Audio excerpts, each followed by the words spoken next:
Sabihin niyo kung ready na po kayo. Hindi po, si ma'am po ano. Ikaw, ready ka na? Okay, sige po. Ano mo sasabihin ko? Wala, siya yung magtatanong. Hindi ako okay, magtatanong. sige, Ako sige. yung mag-i-inquire, ma'am. Okay, sige po. Alright, ready. Rolling. Okay, sige po.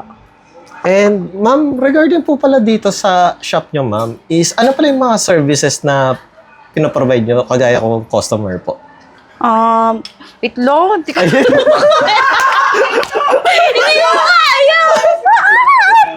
Hello! Hindi, bigyan niyo ko ng Ah, sige. ano ba yung... Hindi, kunwari, ano, Hindi. I mean... for example, Customer lang yan. Oo nga. oh, kunwari, sabihin mo, sir, sukat muna tayo ng sa mata nyo, grado nyo, tapos pili kayo ng frame. Mga ganon. Para ako yung baliktad ah. Yung normal na. Oh, normal lang na eksena. Loko man Yung ako. normal na eksena na, di ba? andyan Ba't siya? parang Oo. himatayin na ako? Ay, sige, sige. Okay, bas gusto ko yun. Oo. Ah, gusto mo lakad. Yes Sige. po, opo. Okay, I check up. Ayaw na kasi siya dinala pa. Ah, sige. Oo. Wow. Ako na rin ang dugi at papunta pa lang siya.